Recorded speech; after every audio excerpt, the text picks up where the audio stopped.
I am the one that unfollowed. I'm the one that blocked. No, I'm not the only one she says things about. There's Swanky, there's Nengi, I said Nengi, there's what's Nina? Is it Nina? There are so many people. There are so many people she says things about, but it's Toyin. That's who she is. The show aired for at least 3 months, and for 2 months, I was tolerating being insulted. I was tolerating all this manipulation, false accusations for 2 months from people I don't know. Speaking, that was the first time I've ever been late, and that was because my driver's father died, and I informed the team. I didn't just send a text. I didn't send a text message alone. I sent a video message so that they can send it to Mariam and play it so that she knows that I'm really sorry about it. And it was a team that told me to wait for Chioma, to pick her up and wait for her.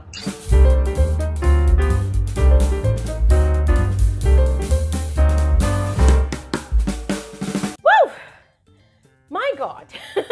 Guys, I just spent the past, I think, 30 minutes listening to Caroline's revelations. Yes, all about the Real Housewives of Lagos. Her relationship with Toyin, her relationship with Chioma, that kind of went south. Guys, that one shocked me. She also talked about her beef with Laura, what informed the WhatsApp chat, every single juicy detail of the Real Housewives of Lagos as far as it concerns Caroline's character. Yes, from episode 1 to episode 7, guys, she gave a crazy lowdown of every single detail, and I'm about to spill all of that to you all on this particular episode of Frankly Speaking with Real Elijah. So please watch to the end of this video. Don't skip, don't go anywhere. You definitely do not want to miss out if you are a lover of the Real Housewives of Lagos. But before I get into the juicy tea, let me first of all officially welcome all of you back to my YouTube channel. You're welcome back. My name is Glory Elijah. This is Frankly Speaking with Glory, and I am the girl with the tea. Yes, so let's just quickly get into the video. And hey, if this is your first time coming across my video, thank you so much for clicking to watch. But please don't forget to hit the red subscribe button to become a part of the family, and also hit the white bell button. It's called the post notification bell. That way, whenever I upload a new video, you will be the first to receive alert of that video to watch. All right, and for those of you who are returning subscribers, thank you so much for coming back. Now let's just quickly get into the juicy tea. So Caroline at first addressed her beef with Laura, or should we say Laura's beef with her, because hey, obviously it's Laura that's been beefing Caroline. Yeah, so according to her, the whole problem started from the beach house. That's Iyabo's beach getaway with the ladies. They had played that game, and that game had gone on and on for hours. So what we watched in a few minutes was something that had gone on and on for, for hours. I think about 1 hour or 2 hours. And she had been laughing all through. But apparently, Toyin had gone ahead to go and tell Laura that, oh, Caroline said this, that, and that bad about you. So Laura had made that statement that she was going to actually slap Caroline. Meanwhile, I had watched an interview that Iyabo, Chioma, and Mariam had with two OAPs from Nigeria, and Iyabo had also addressed that particular conversation. So according to Iyabo, sorry for deviating, but I have to bring clarity on this. According to Iyabo, she and Laura, when they had that meeting at the spa, yes, when Laura had said, oh, she wanted Iyabo to be on her side, Laura had actually made that threat 3 times, that she had actually said it 3 times, and she was being very vehement about it. She was being very vengeful about it, and she had asked Laura why. And Laura had also stated that, oh, Toyin said a lot of things, that, oh, Caroline said this and said that about you. So guys, in this scenario now, Toyin is the instigator. That one is on one side. Still going back to what Caroline had said, she was actually expecting and hoping that Laura would have seized the opportunity of attending her boho party, to clear the air between them. But to her disappointment and to her shock, Laura had actually thrown the accusations of, oh, you said one thing about my sister Linda Ikeji, and that had really triggered her. That was why on that episode 3, she had actually lost it and gone off completely on Laura. For her, Laura had no basis whatsoever for beefing her. And then she talked about why she had actually responded to Laura's WhatsApp chat the way she did. Guys, if you all recall, it was a crazy bastos moment between those two people on episode 7 on WhatsApp. Yes, and according to her, she had it up to here. Like, she was done with condoning and tolerating all the false accusations, all the lies, and all the insults from Laura and some of the other ladies for the past 2 months of shooting this entire series. That for her, she was done receiving all of those negativity from complete strangers that she did not know about. She also went ahead to talk about her acquaintance or relationship with each and every one of the ladies. For her, she and Toyin were never friends. Guys, if you all recall, Toyin was given the impression in episode 1 that Caroline is a friend. They've come a long way back. They know each other, blah, blah, blah. And so Caroline went ahead to state that she and Toyin, they were never friends. As a matter of fact, they had met in 2009 to supposedly work together as business acquaintances. Yes, Toyin was trying to organize a show in Oniru, and she had been brought in to prepare the proposals for Toyin, but then the show never did happen. And according to her, Toyin had introduced herself as someone that sells hair. So she had actually patronized Toyin. So their friendship only lasted in 1 month. She had spoken to Toyin in that 1 month and it had ended, according to her, from September to October of that period of time.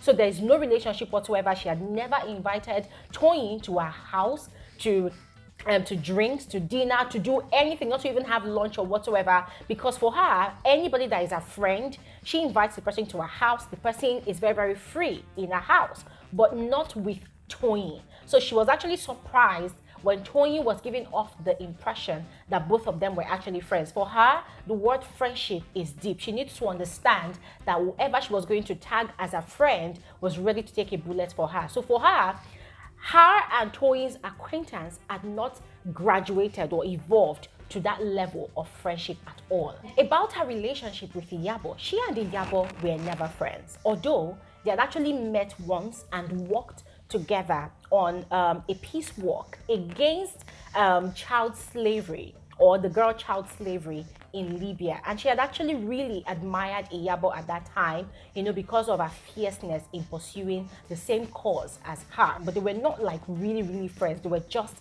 acquaintances. About if she knew Laura before, she said she never knew Laura.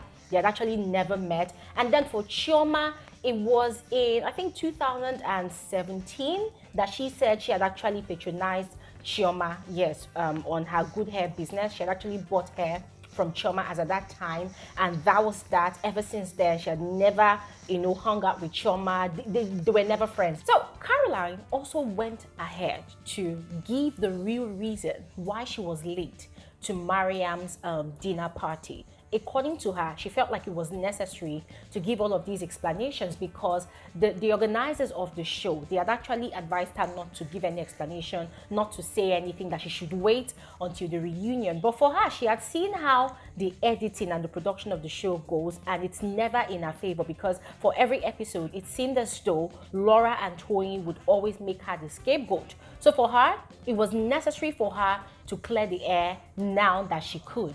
Her explanation is that her driver's father had died, and it was a very, very crazy incident. So she had sent a video message and a text message to the team, to the organizers of the show, to help her send it to Mariam with that explanation that, oh, this is what has happened, that she was going to be running late. But unfortunately for her, the team never sent any of those messages to Mariam, guys. I mean, I don't know if you all are seeing what's playing out here now. The only thing that we saw on episode 7 was that Chioma actually made a video call to Iyabo and also used that avenue to speak with Mariam.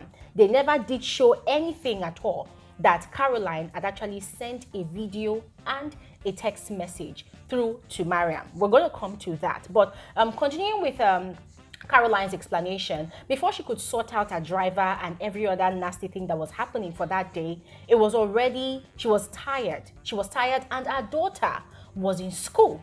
So she had to go and pick up her daughter from school because there was nobody to go and pick up her daughter from school, and she was not going to abandon her daughter in school just because of a show. So she had to go and pick up her daughter from school, take her daughter home, ensure that her daughter was catered to, and then she had to now start preparing, dressing up and all. But by the time she was done, she was already exhausted and she could not drive herself to Mariam's house. According to her, she lives in Banana Island, and Mariam's house is really, really far, and there was traffic that day. So it would have taken her roughly about 2 hours to get to Mariam's house. So she had called the team and appealed to them to send her a car, with the driver to come and pick her. But then the team had also instructed her to stop by Chioma's house to pick up Chioma. I think she and Chioma lives in Banana Island or in the same Ikoji. So they had instructed her to go ahead and pick up Chioma.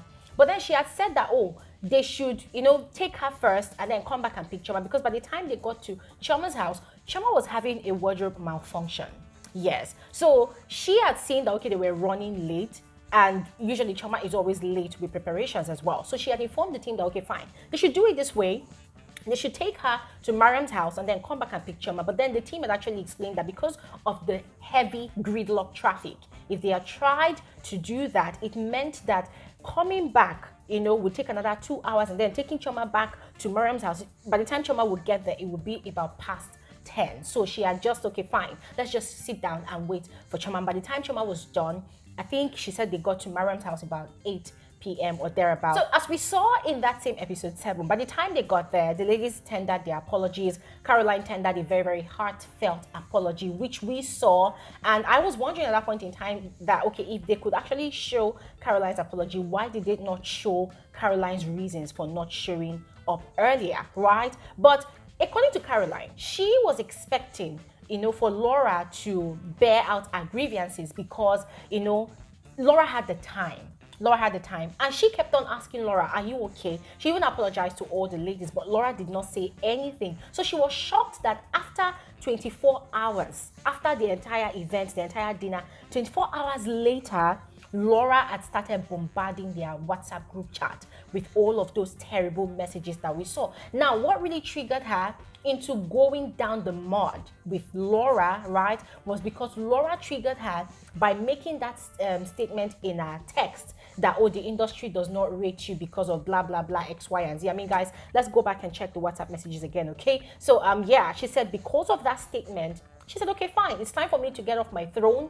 and get into the mud with you. That was that about the dinner and Laura. Moving on to Chioma. Caroline's revelations about her friendship, or should I say her acquaintance with Chioma, guys, it got me choking, it got me gagging, because according to Caroline, she and Chioma, they are not friends. Yes, I've explained Caroline's own definition of true friendship. So according to her, she and Chioma, they were only close for the show. Yes, when they're on set, when they are filming, and also Chioma felt like Caroline was close to the ladies, so quite naturally Chioma gravitated towards her and got closer to her, because coming into a group of ladies like that you have no idea about, you definitely look for the person that's like your spirit animal, that person that's sort of like your kinswoman to get close to. So according to her, Chioma got close to her because she felt comfortable around her. She felt like she could relate with her. So when it was time for them to go for their meetups, for their events, Chioma would call her, ask her where she is, and ask her to please pick her up. And when she picks up Chioma, quite typical of Chioma, Chioma would be kind of delaying with whatever she was doing, and then they will arrive at the place sometimes late. But that was to the extent of their relationship. Chioma was just an acquaintance, a business colleague. Yes, they were not really friends like that. That after the show, she and Chioma never went for drinks or had dinner, because Chioma has her own circle, she has her own circle, and they don't even talk on phone like that. And then someone actually asked the question as to why she and Chioma do not follow each other on Instagram. And according to her, she was the one that unfollowed Chioma and blocked Chioma because of certain things that she saw Chioma do to her on the show. And then, guys, she was refusing to spill because, of course, she had signed the contract with the organizers of the show. But then the person that was hosting that conversation was actually Caroline's friend. And the person blurted out that Chioma had actually betrayed grievously. Had actually betrayed Caroline. And guys, to be very frank with you, I cannot wait to see what that betrayal is all about. That is if we are going to get to see it on the show. She also spoke about the team, the Real Housewives of Lagos team, the people putting the show together, the producers, the whole organizers, all of them. According to Caroline, she was not paid to be on the show. She said they had told her that they could not afford her, but they had promised her honorarium. Guys, I don't know whatever that means. If you have any idea, please go ahead and let us know in the comment section below. But then she also revealed that she spent about 30 million naira on buying designer and luxury items just to show up and look good for every episode of the show. 30 million of her own money, guys.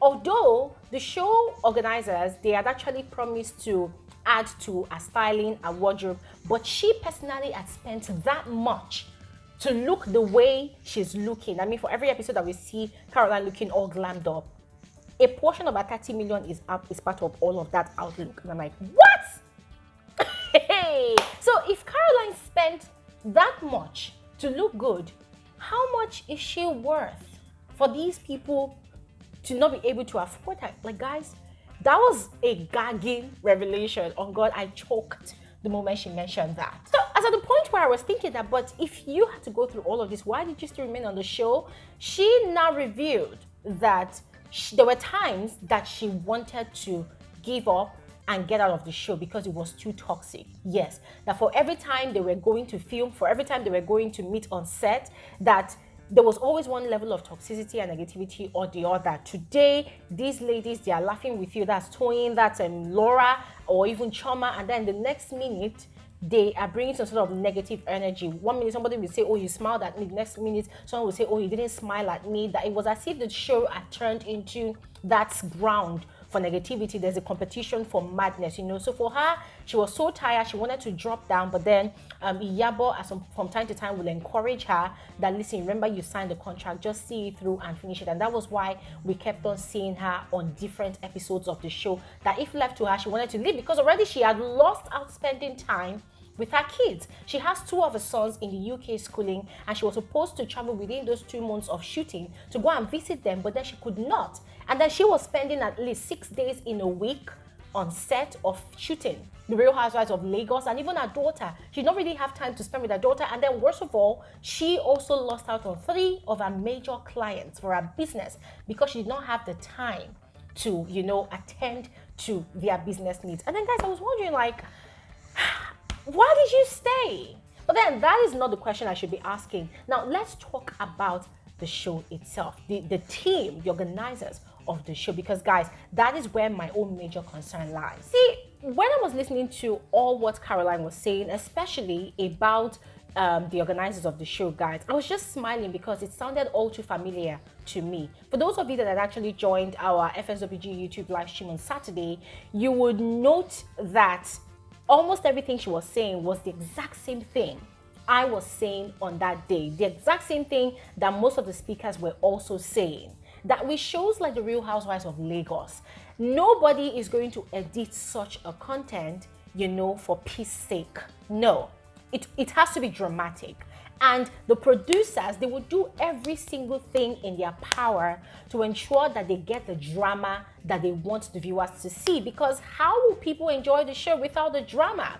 And guys, it's all too familiar with every single Real Housewife franchise all around the world. There has to be the drama, there has to be the negativity, there has to be the toxicity. Yes, because people want to know, oh, what's going to happen next? Oh, what happened right now? What's going to happen next? And that's the exact same thing that we are seeing on The Real Housewives of Lagos. Because guys, if you ask me, there is no reason whatsoever under the sun why the organizers of the show should not inform Mariam that, oh, Caroline's driver lost the dad. Oh, this is the evidence that she provided.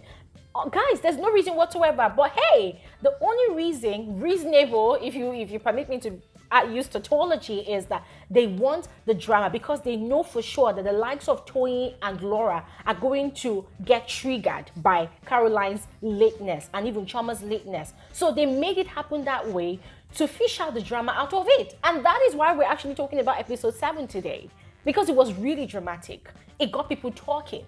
That is the aim of the show. They want people to talk about it. They want people to be emotionally invested. Now, still referring back to our Saturday YouTube live stream conversation, I was saying that Toyin was the #1 instigator of the cast members. But guess what, guys? From all what Caroline has just said, it might seem as though the organizers, the producers of the show, they are actually the key instigators. Yes, remember on Saturday, I mentioned that basically what they do is they present and they create and present the opportunity for these ladies to meet, to hang out, to do whatever.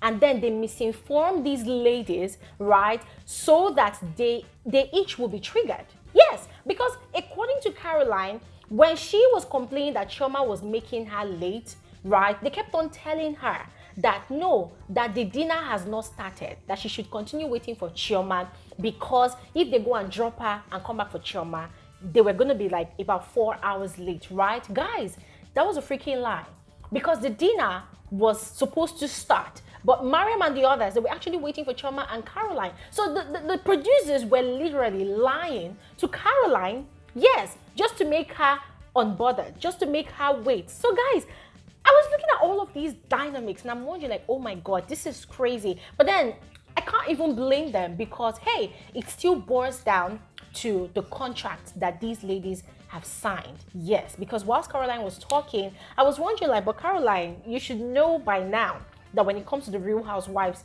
shows, it gets really chaotic. It gets really toxic. So why didn't you expect any of these things? It can never be kumbaya from episode 1 to the end. It's gonna get crazy. It's gonna get toxic. That is what normally happens. And to be very frank with you, somehow I was kind of worried for Caroline, because I felt like on that conversation, she actually revealed a whole lot.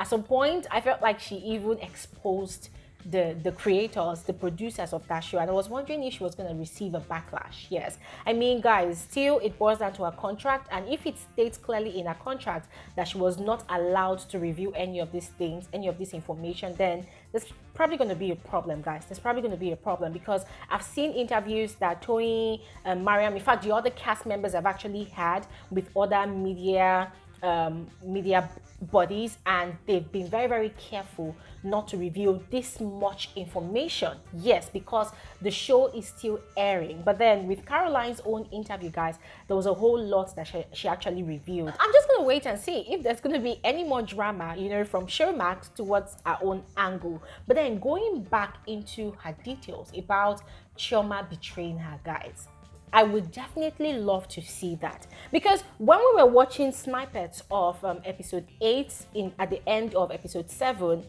it looked like the reverse was the case. It looked like Caroline was the one that actually snitched on Chioma, guys. That was what we saw. And now it's making me more eager, more anxious to see episode 8, because I want to know what really went down. I want to know what really this betrayal is all about, if at all it happened. And then last but not the least, on that conversation, these ladies that were anchoring that conversation, they were just crazily dragging Chioma and Iyabo, that they were wearing fake designer outfits, fake designer items. They were just dragging Chioma's style of dressing.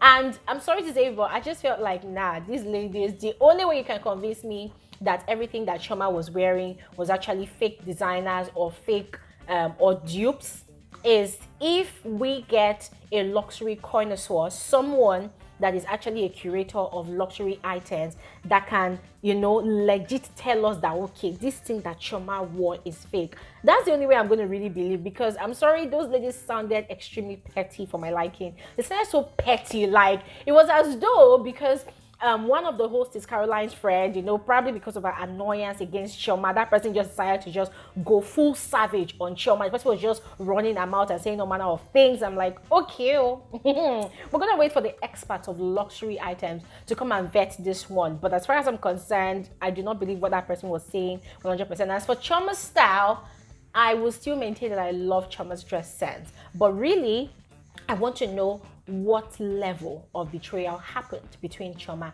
and Caroline. And this is where I'm going to end this particular episode of Frankly Speaking with Gloria Elijah, guys. I thought I should give you guys all the load down. So just go ahead, let me know your thoughts about all of Caroline's revelations in the comment section below. And I'll see you guys on another video. There's still a lot more to analyze, and I'll be back with more juicy tea. Have an amazing new week. Bye.